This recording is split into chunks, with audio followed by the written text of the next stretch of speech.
alegria, com muito amor, com muito tremor, com muito temor, que hoje eu venho, ministrar essa palavra para a igreja. Aqui é uma igreja, um lugar onde a gente sente que o abraço do Pai é verdadeiro, não é verdade?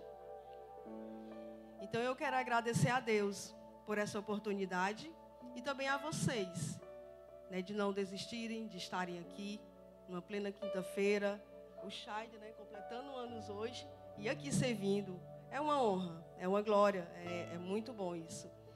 E nós estamos aqui para aprender juntos. Quando a gente ministra, a gente também aprende. Quando a gente dá a palavra, a primeira pessoa para a palavra é para a gente, pode ter certeza disso. Que quando nós estamos ali, Deus manda um tema. E às vezes, muitas vezes a gente tenta modificar, mas Deus não permite. E o tema fica e você vai desenvolvendo. Então, a primeira pessoa que a gente ministra a palavra, com certeza, é para a gente, E hoje, nós vamos refletir sobre algo essencial para a nossa caminhada, que é sobre união. Eu não falo de uma união superficial, gente. Aquela união que você faz uma festa, de aniversário, que está ali todo mundo unido e depois cada um vai para a sua casa. Isso aí, para mim, é movimento. Eu estou falando de uma união que gera força, que gera crescimento e que gera paz. Uma união que revela o caráter de Deus e cumpre o propósito dele no mundo. Não é só na igreja, é no mundo. E antes da gente abrir aqui a nossa Bíblia, eu vou orar. Vocês vão abrindo aí em 1 Coríntios 1:10. Enquanto isso, eu vou orando. Senhor, meu Deus, eis-me aqui, Senhor. Que o Senhor possa me usá-la conforme o teu querer, conforme a tua vontade.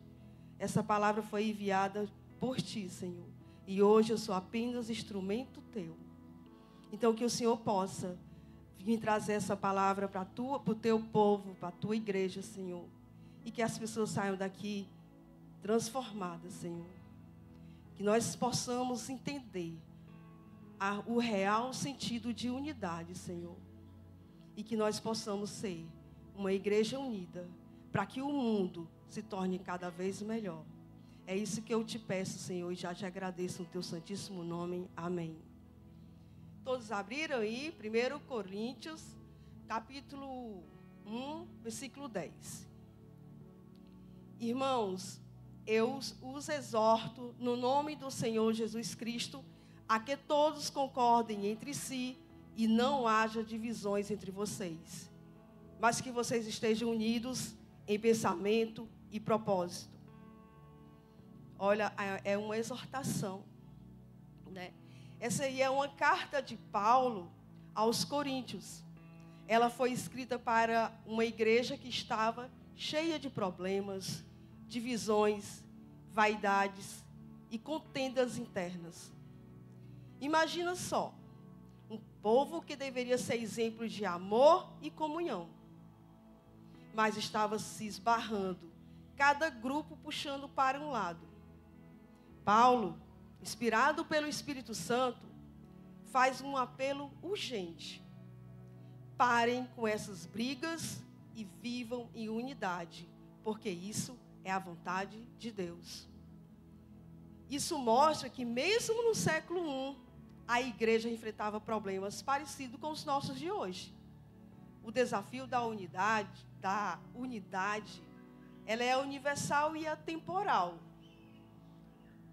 Isso quer dizer o quê? Que até os dias de hoje, infelizmente, se tem divisões dentro das igrejas. Infelizmente, as pessoas não vivem a unidade que deveria viver, que é o que a Bíblia nos ensina e que é a vontade do Senhor.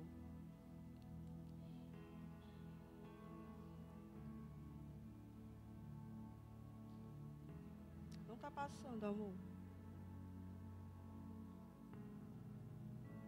Travou.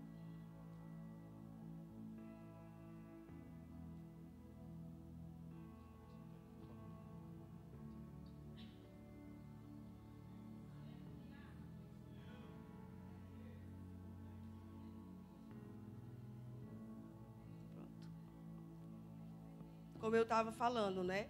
Mesmo no século I, a igreja enfrentava problemas parecidos com os nossos de hoje. Esse desafio da unidade é universal. A igreja, ela se dividiu em 4 grupos. O grupo dos irmãos que só queriam ser liderados por Paulo. O grupo dos irmãos que só queriam ser liderados por Cefas. Cefas era o grupo de Pedro. O grupo dos irmãos que só queriam ser liderados por Apolo. E o grupo daqueles que não queriam ser liderados por ninguém, apenas por Cristo. Se alguém aqui me disser que não existe pessoas dentro da igreja que é desse jeito, só reflitam isso. Às vezes a gente vai fazer uma multiplicação. Não, mas eu quero ir com o líder tal. Não, eu quero ir com o fulano. E não é para ser assim, gente. A gente é para estar vivendo unidos. Não importa quem está liderando. O que importa é que esse líder tenha Jesus no coração.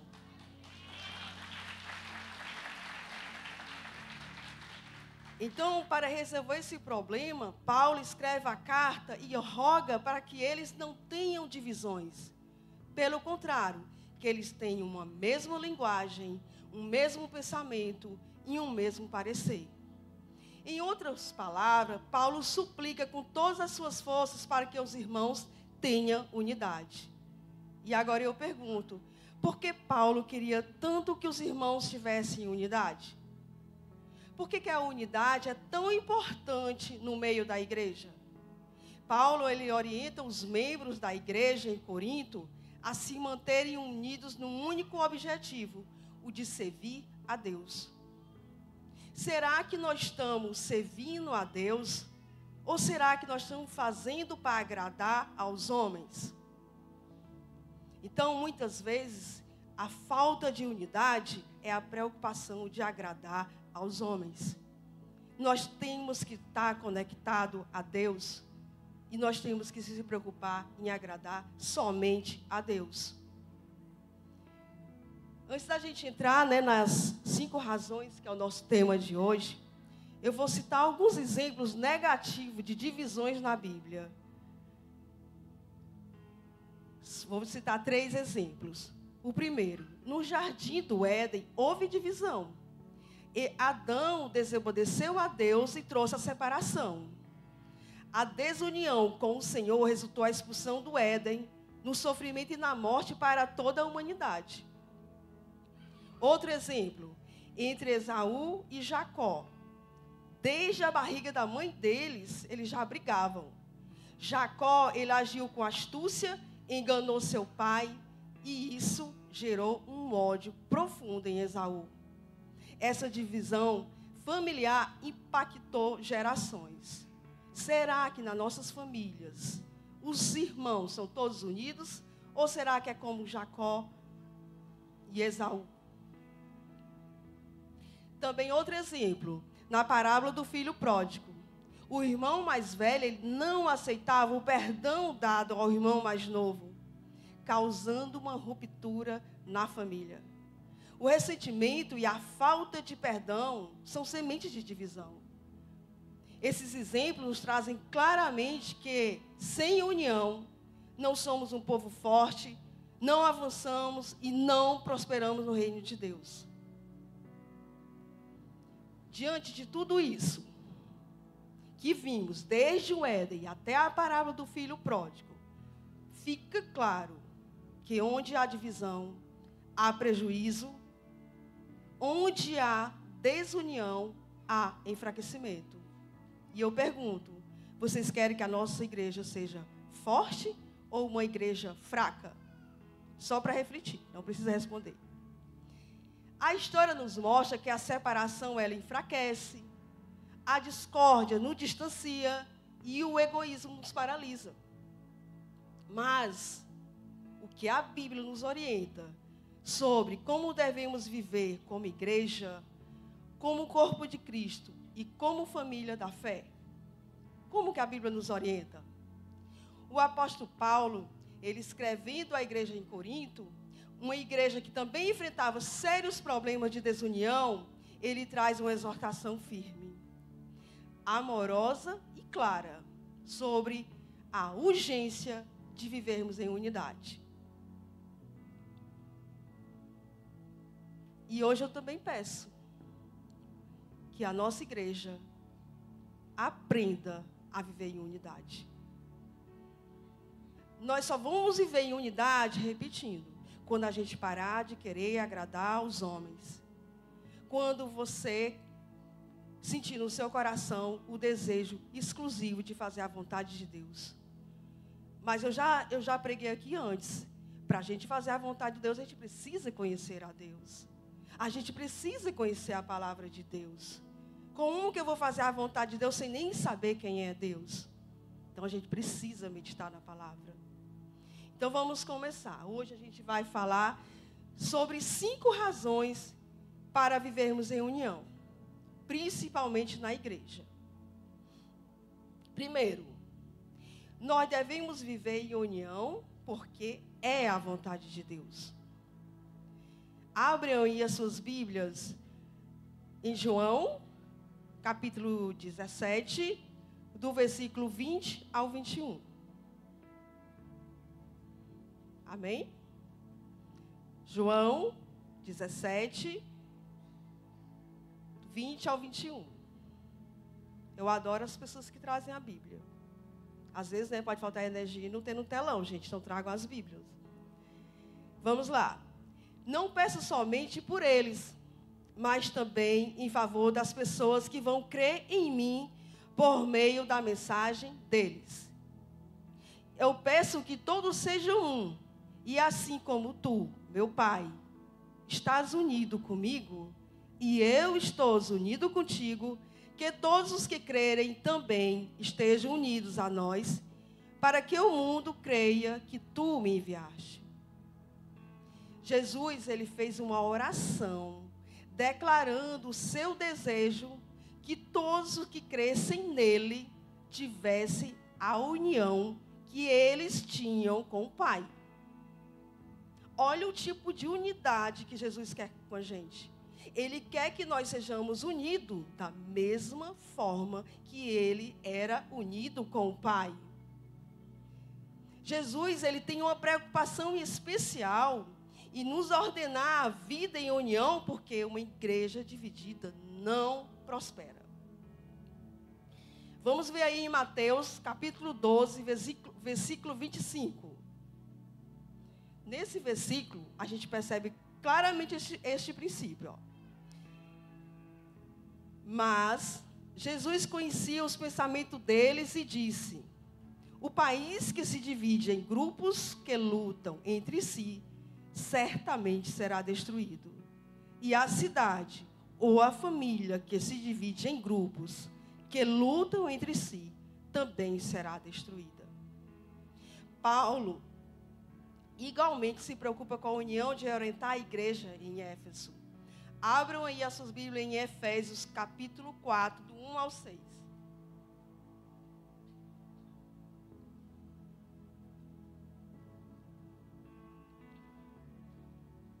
Amém?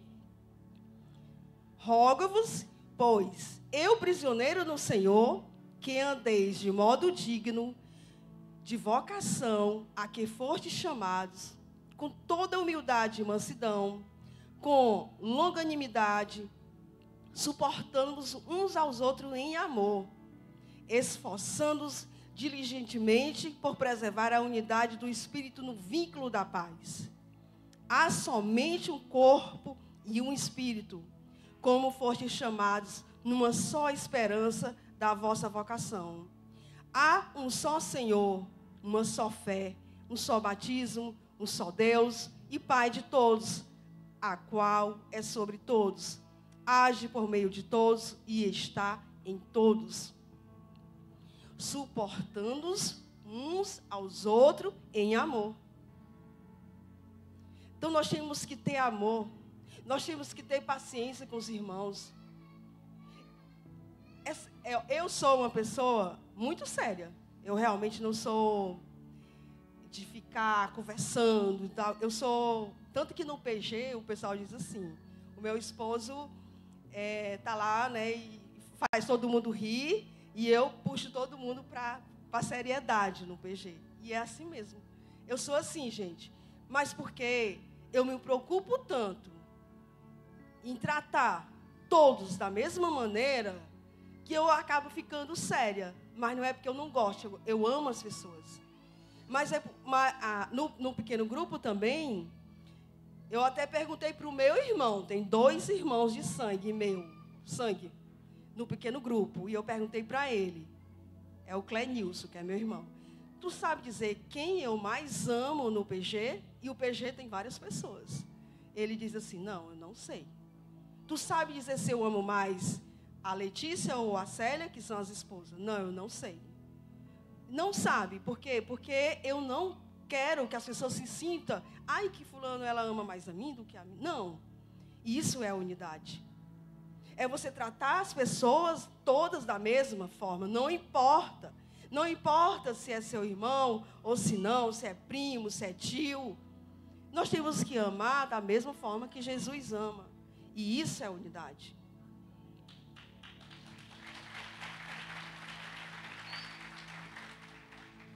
É da vontade de Deus que vivamos em união. E para isso precisamos nos esforçar para vivermos assim no ambiente em que estamos e principalmente na igreja com nossos irmãos. Uma igreja unida no objetivo de cumprir a vontade de Deus é uma igreja forte e saudável.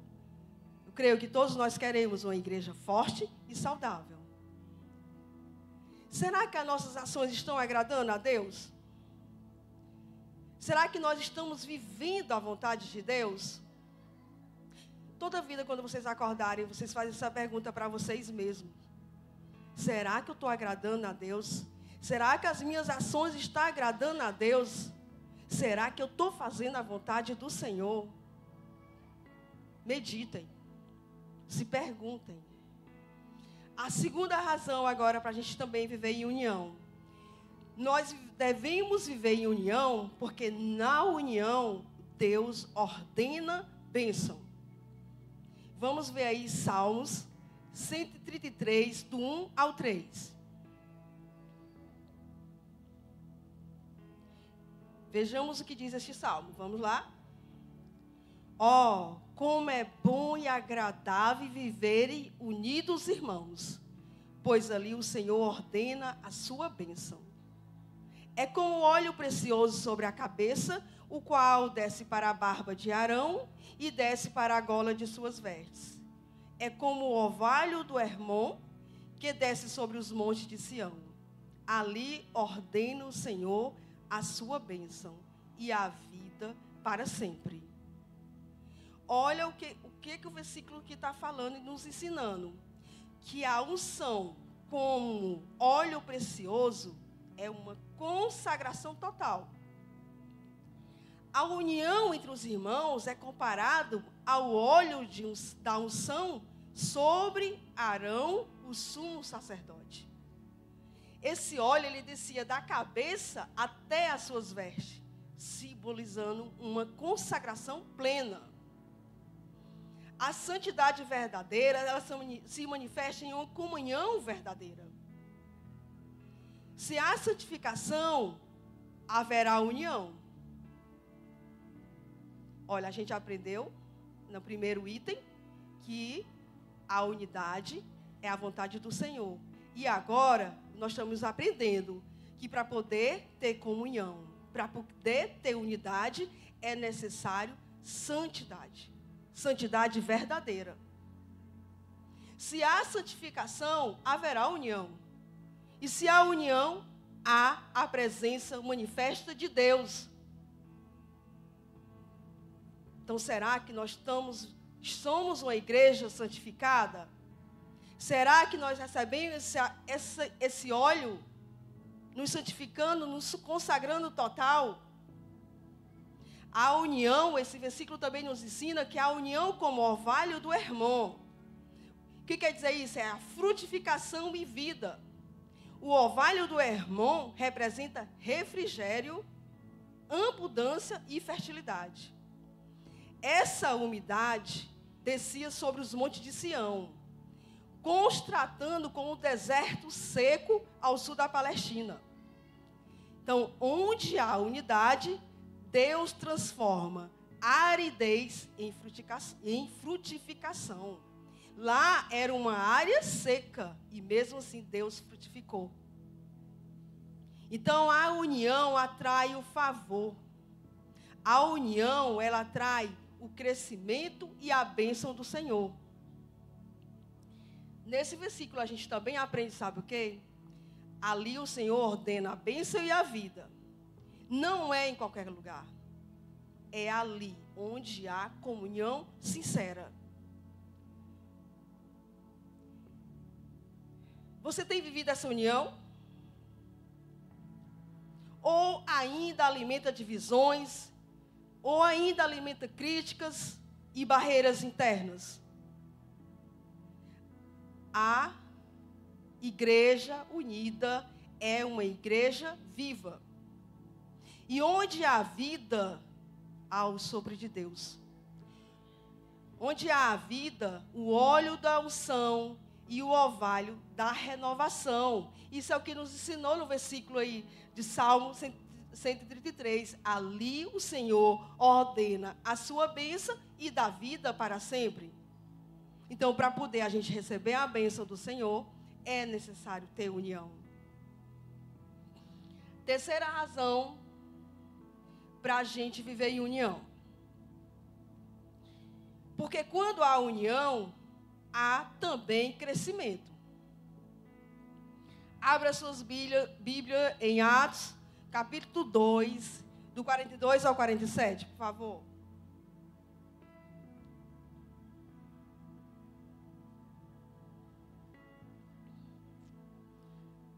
Vamos lá. E todos continuavam firmes, seguindo os ensinamentos dos apóstolos, vivendo em amor cristão, partindo o pão juntos e fazendo orações. Os apóstolos faziam muitos milagres e maravilhas, e por isso todas as pessoas estavam cheias de temor. Todos os que criam estavam juntos e unidos e repartiam uns com os outros o que tinham. Vendiam as suas propriedades e outras coisas e dividiam o dinheiro com todos, de acordo com a necessidade de cada um. Todos os dias, unidos, se reuniam no pátio do templo e nas suas casas partiam o pão e participavam das refeições com alegria e humildade.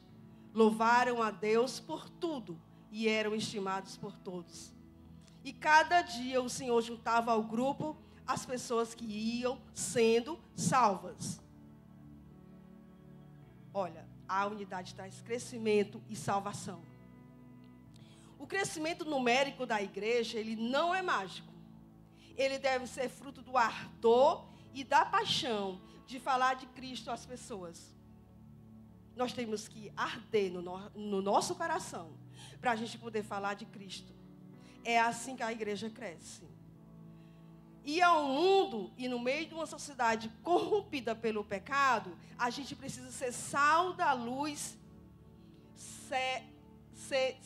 sal da terra e a luz do mundo. Todo mundo conhece esse ditado, né? Quase não sabe, mas todo mundo conhece. Ser sal da terra e luz do mundo. Jamais o crescimento numérico deve ser um fim em si mesmo, mas um meio para que o nome de Deus seja glorificado e exaltado. Então, sempre nós temos que glorificar e exaltar o nome do Senhor. Os membros da igreja primitiva, eles tinham o prazer em se manterem unidos. Em tudo. A atitude dessa igreja chamou a atenção de todos. E Deus acrescentava as vidas que haviam de ser salvas. Um desafio para a igreja de Cristo é se manter unida em todo o tempo, focada em um objetivo, levar a mensagem de salvação a todos. A todos.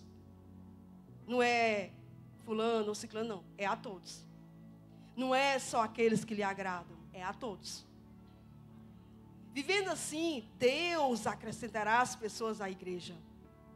Então, sejamos sempre instrumento de união no lugar que Deus nos colocar. Lembrando sempre que se existem divisões, elas são provocadas por nós mesmos. Não é por Jesus. Somos nós mesmos que estamos provocando essas divisões. Como estamos recebendo os nossos visitantes? Eles estão sendo consolidados? Eles estão sendo cuidados? Como estamos contribuindo para o crescimento da nossa igreja? É só para a gente refletir. Vamos para a quarta razão. A unidade, ela tem o poder de nos guardar. Você já parou para pensar o que aconteceria se um soldado resolvesse ir sozinho para a guerra? A não ser que ele fosse o super-homem ou o homem de ferro. Se ele fosse sozinho para uma guerra, com certeza ele iria morrer. E é isso que nós precisamos ter em mente. Nós estamos envolvidos em muitas batalhas diárias. Todos os dias você tem desafios que precisam ser superados. Todos os dias você tem lutas que estão sendo travadas. Seja no trabalho, seja na família, em casa, com seus filhos, em qualquer lugar. Todos nós temos lutas. E se nós estivermos sozinhos nisso tudo, só existe um resultado: a derrota. E isso é que o diabo quer. Ele quer você sozinho. Ele quer afastar você da comunhão. Ele quer quebrar a unidade, porque assim você se torna uma presa muito fácil. Em outras palavras, o que eu quero dizer é que você não vive uma vida cristã sozinho. Na hora que você cair, não vai ter ninguém que vai te ajudar a levantar. Agora, se você anda sempre junto, em unidade, no momento em que você mais precisar, vai ter sempre alguém para te ajudar. E é por isso, gente, que a igreja faz tanta questão que a gente esteja envolvido em um pequeno grupo, caminhando com outros irmãos lado a lado. Eu já falei aqui, né, sobre a importância do pequeno grupo. Lá a gente aprende, a gente tem momento de comunhão, a gente se conhece melhor. É uma família em Cristo. A quinta razão é: a unidade tem poder de nos levar mais longe. Eu não sei quantos de vocês já perceberam como as gaivotas voam. Durante o inverno, a maioria das aves migram do norte para o sul, procurando comida e procurando uma temperatura mais quente e agradável. Só que tem um detalhe: as gaivotas, elas nunca voam sozinhas. Elas sempre voam em formato de V. A gaivota que está na frente, ela corta a resistência do ar, de maneira que as gaivotas que estão atrás não sentem tanto efeito dessa resistência. Quando a gaivota da frente está cansada, ela vai para o final do grupo descansar, onde a resistência é motivada para que as que estão na frente não parem. Segundo os especialistas, dessa forma as gaivotas conseguem voar 70% mais do que se estivesse sozinha. E eu te pergunto, essa atitude nos fala a respeito de quê? De unidade. A unidade, ela tem o poder de nos levar mais longe. Nós temos como grande exemplo a igreja primitiva que nós aprendemos em Atos. E hoje eu pergunto para a igreja: nós temos vários ministérios aqui na igreja. Será que o nosso ministério está agindo como as gaivotas? Quando uma está com problema, será que a outra está ali para ajudar? Quando uma pessoa não pode vir, será que outra pessoa se dispõe imediatamente para servir? Será que nossos ministérios dentro da igreja está vivendo em unidade? Algumas pessoas dizem que o evangelho é um gigante adormecido. Eu prefiro dizer que é um gigante enfraquecido pela desunião. Todos que nasceram de novo, eles fazem parte da igreja. A unidade entre os irmãos deve ser visível. A unidade entre os irmãos deve ser palpável. A desunião é uma ameaça, é um escândalo, porque ela apaga a luz de Cristo no meio do mundo. Essa discórdia não só prejudica a igreja, mas também as famílias, que deixam de cumprir sua missão de educar filhos na fé e na cidadania. Diante dessa realidade que enfrentamos de uma igreja muitas vezes dividida, com relacionamentos quebrados e uma comunhão superficial, nós precisamos nos perguntar: o que aconteceu com a igreja que deveria ser conhecida pelo amor? O que tem ocupado o lugar da unidade dos nossos corações? Será que nós temos permitido que as nossas diferenças falem mais alto que o sangue de Cristo que nos uniu? A desunião tem sido como um veneno silencioso que enfraquece o corpo. E quando o corpo está fraco, ele não pode carregar o peso da glória. Chegou a hora da gente voltar o que é essencial. Chegou a hora da gente restaurar a ponte que liga um irmão a outro. Chegou a hora da gente reconhecer que sem unidade não há consagração, não há frutificação e não há avivamento. E é nesse espírito que nós concluímos, lembrando do que nós estudamos lá no Salmo 133, onde o próprio Deus declara: é ali onde há unidade verdadeira, que Ele ordena a bênção e dá vida para sempre.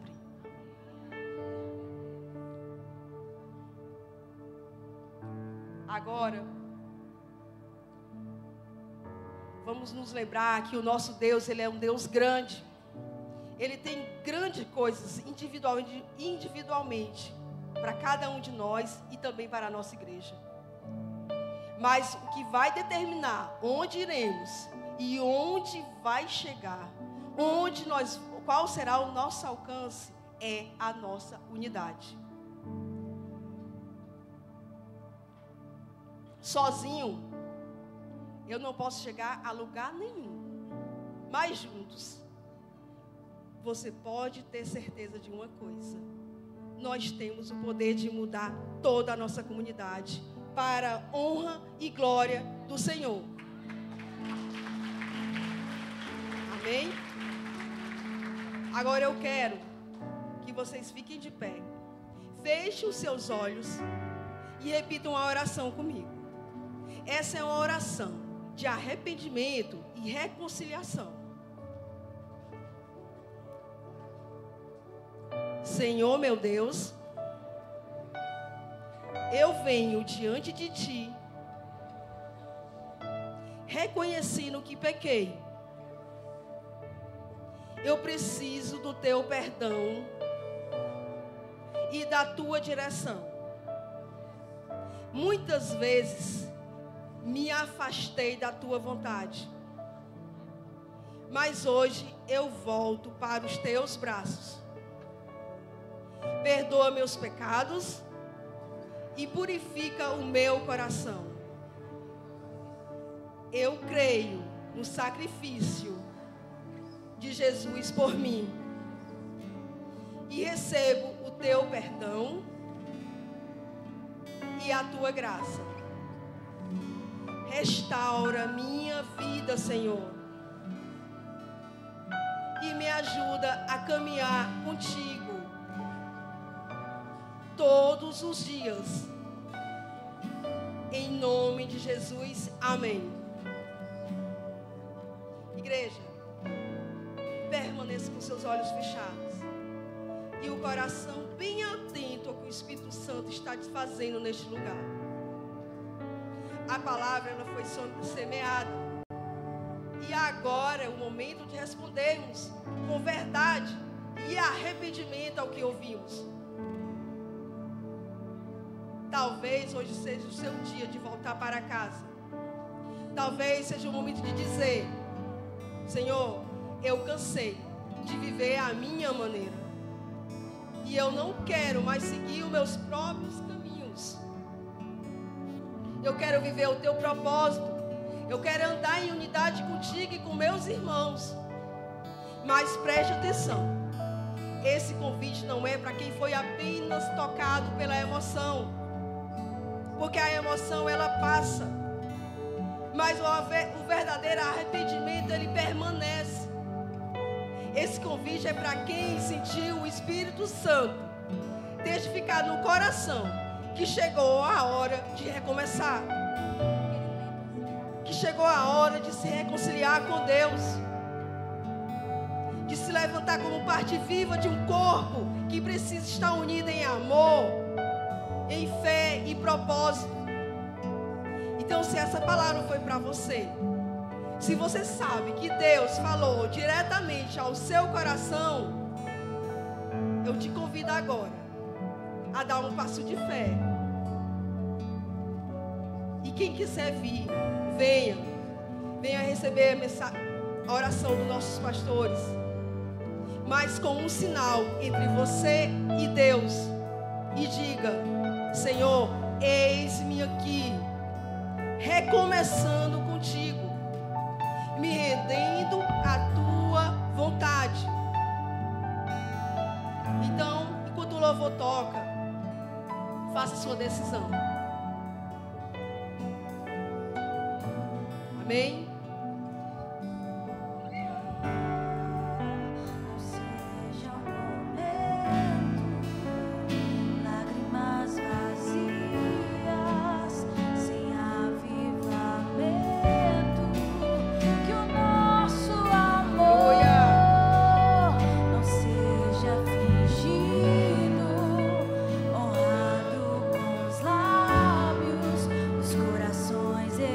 Esquecidos.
Obrigada, Jesus, por mais um culto abençoado.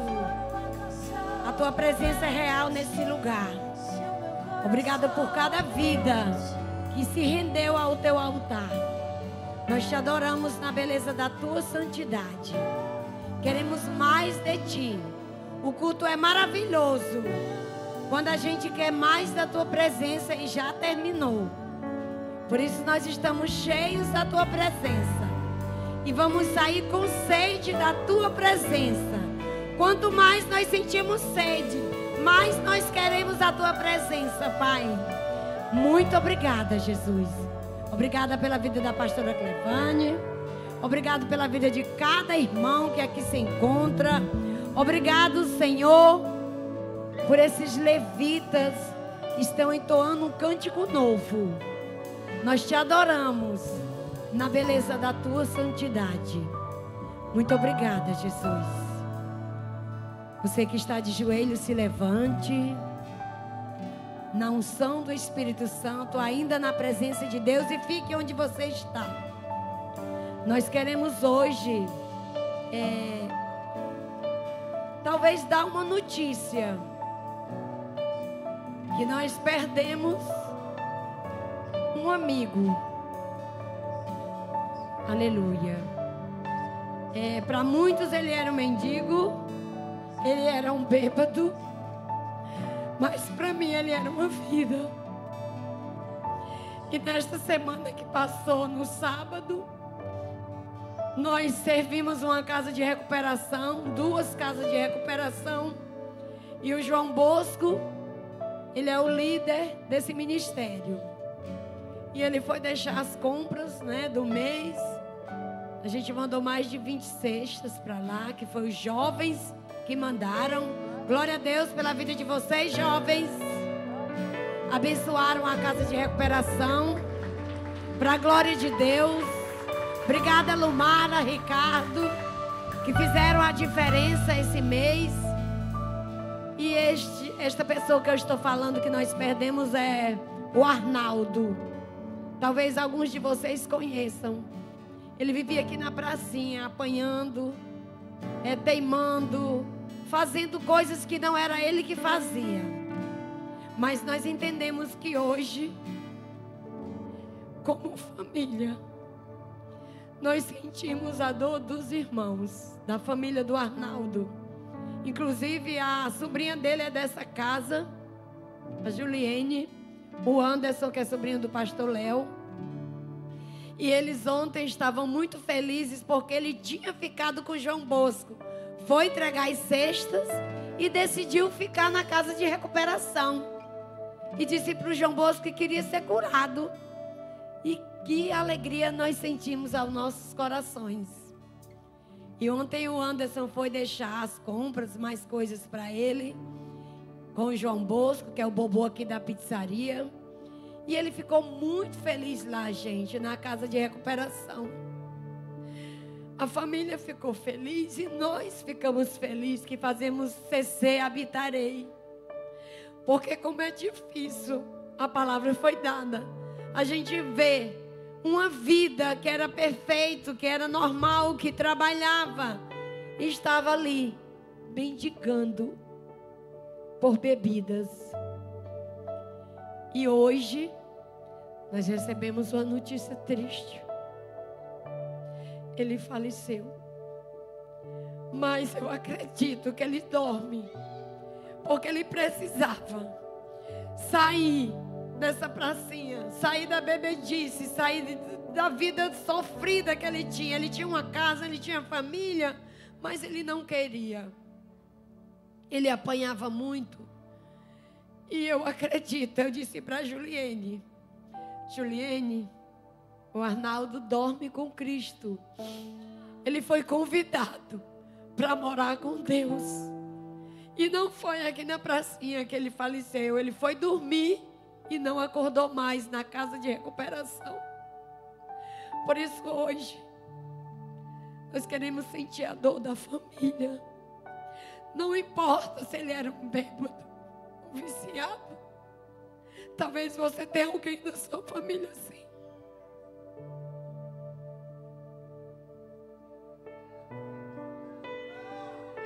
trate bem essas pessoas. Porque realmente não são eles. É um espírito maligno que entra nas vidas e faz isso. Mas Jesus teve misericórdia dele. Até nessa hora, ele passou quase uma semana na casa de recuperação, sem beber, lendo a Bíblia e recebeu Cristo, gente. Nós queremos glorificar o nome do Senhor.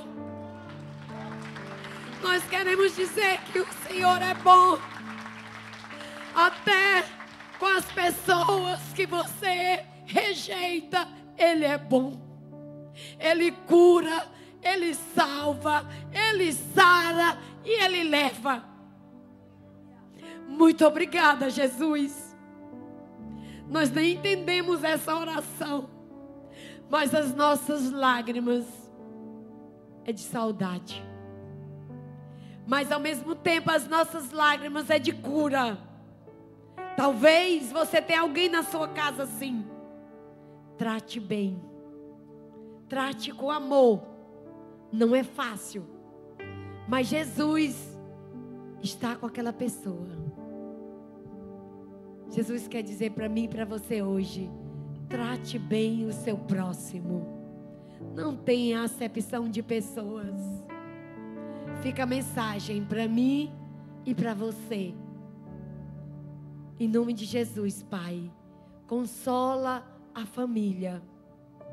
Consola os que ficaram vivos e os que hoje estão aqui tendo a oportunidade de tratar alguns viciados como devemos tratar. Orando, meditando, levando as nossas orações a Deus e dizendo que o Senhor é bom. E o mal não vai prosperar na sua vida. É assim que nós oramos e abençoamos a família enlutada. E quem crê diz amém.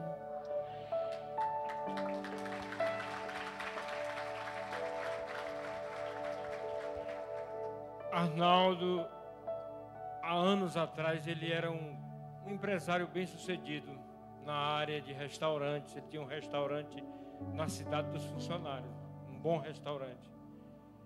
E algo aconteceu na vida dele, que entristeceu a vida dele, e ele não teve mais estrutura para continuar.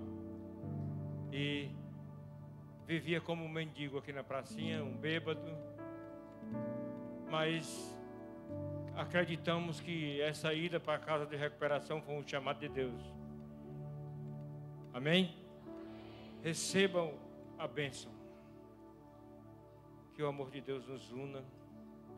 Que a graça do nosso Senhor Jesus Cristo seja derramada sobre a igreja e a comunhão do Espírito Santo esteja com todos nós.